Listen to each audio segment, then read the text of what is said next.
In 1975, a group of boys found human remains on a riverbank in Ohio. No one claimed them. No one identified them.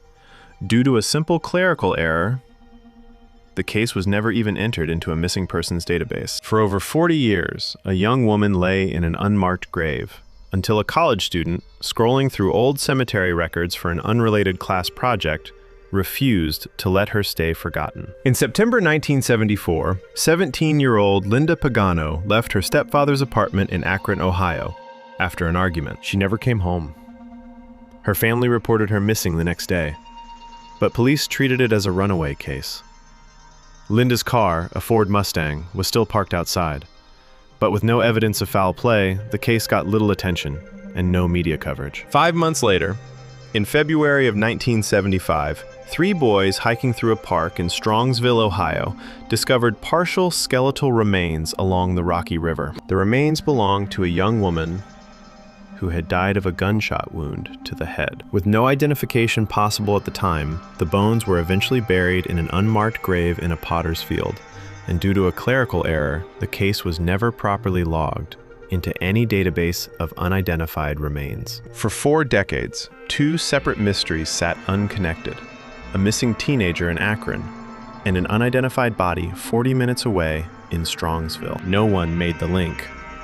Linda's family kept searching, and the Jane Doe stayed buried, unnamed. Then, in 2016, a college student named Christina Skates was doing genealogy research for a class project, scanning through old Cleveland area cemetery ledgers. One line stopped her: an entry for unknown white female bones dated February 1975.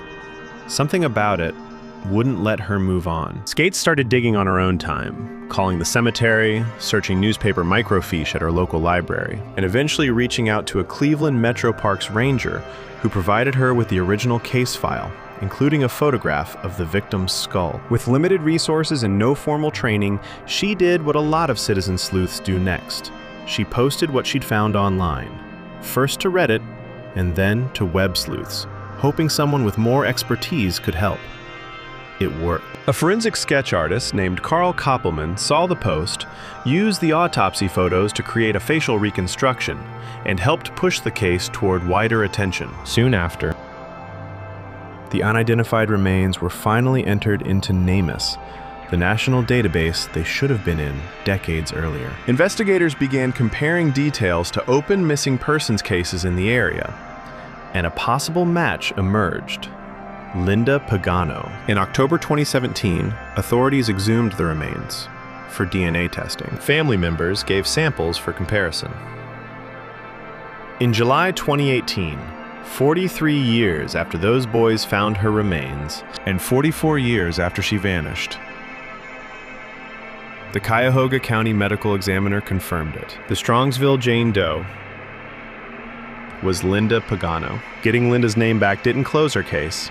It reopened it, this time as an active homicide investigation. Her brother, Michael, has said he never stopped thinking about her, even during the decades when no one else seemed to be looking. Investigators have since named persons of interest, but as of the most recent public updates, no one has been charged with her murder. What's remarkable about this case isn't just the discovery, it's who made it. Not a detective, not a forensic lab, a college student who noticed one strange line in a ledger and decided it mattered enough to keep pulling the thread. For over 40 years, Linda Pagano was a line in a ledger, unnamed, unclaimed, and nearly forgotten. It took one person who refused to look away to give her a name back. Her killer is still out there, but she isn't nameless anymore. If this story moved you, subscribe. Every week we cover another case that deserves to be remembered.